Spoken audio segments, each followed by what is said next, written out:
Conseil national de la communication vient de faire 2 jours en réunion ordinaire et à cette occasion, 5 dossiers ont été analysés, en commençant par la présentation du rapport trimestriel d'activité du Conseil national de la communication.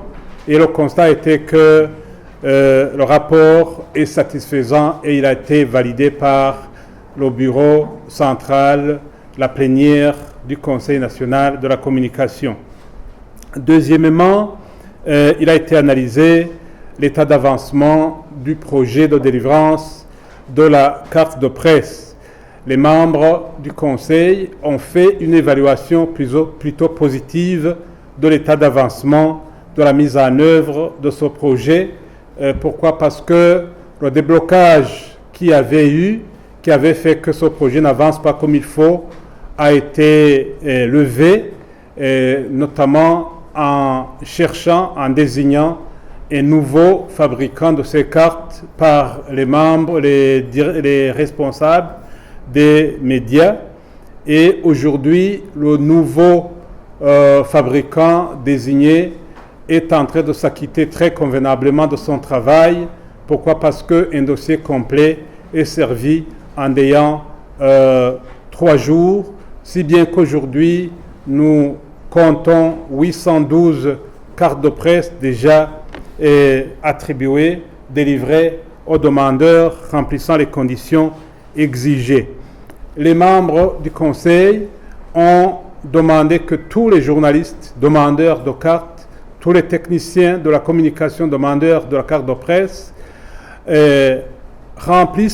acheminent leur dossier de demande au secrétariat du Conseil national de la communication, de façon que, avec le début du mois de juillet, tous les journalistes, tous les demandeurs de carte de presse soient servis.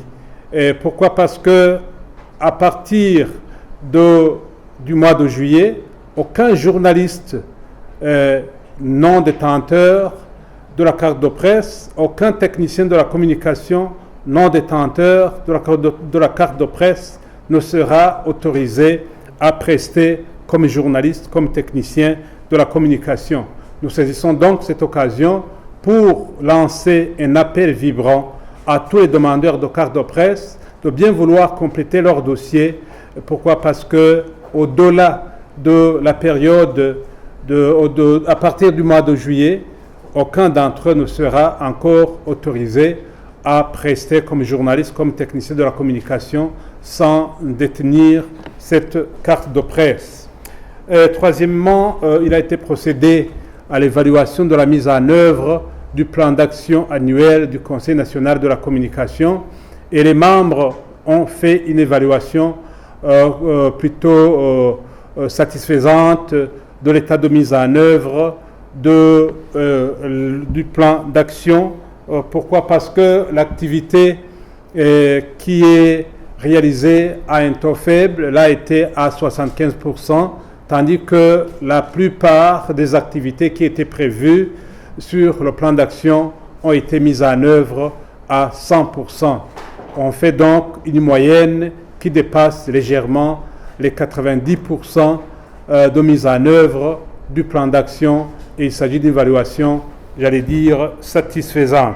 La radio Numbero, qui a cessé d'émettre depuis le 16 janvier de cette année, a été suspendue, ou plutôt les membres du Conseil ont pris acte de la décision qui avait été prise par le bureau exécutif et du Conseil national de la communication, la décision selon laquelle les programmes de la radio Numbero FM ont été suspendus suite justement à la cessation d'émissions unilatérales parce que cette radio a cessé d'émettre sans en aviser le Conseil national de la communication et comme la loi le prévoit, une radio, un organe de presse qui passe 3 mois sans émettre, là je parle de la radio, de la télévision, est automatiquement suspendu. C'est donc le cas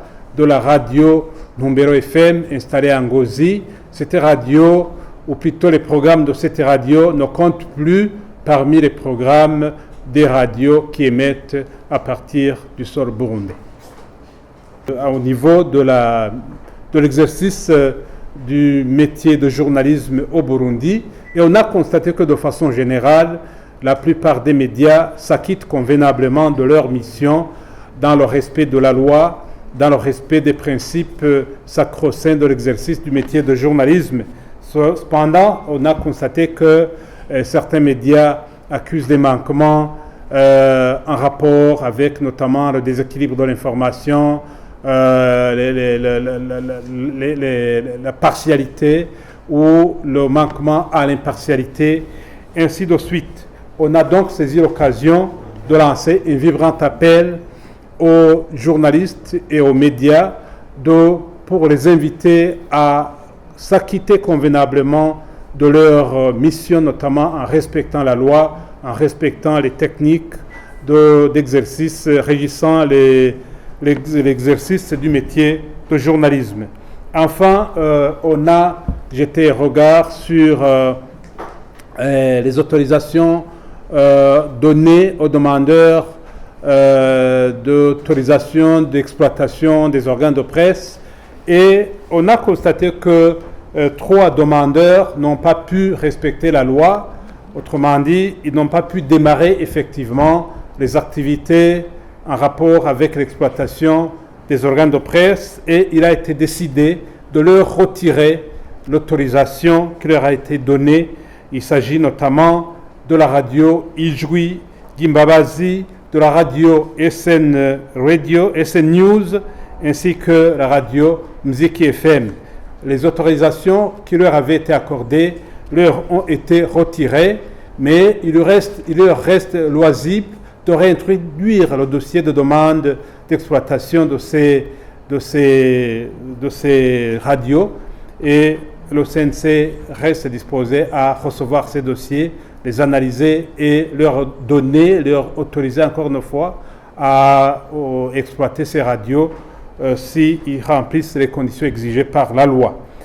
Et il y a aussi la radio Voix de développement de Bubanza. Il s'agit d'une radio communautaire qui a demandé l'autorisation qui lui a été accordée, mais qui n'a pas fonctionné jusqu'à aujourd'hui.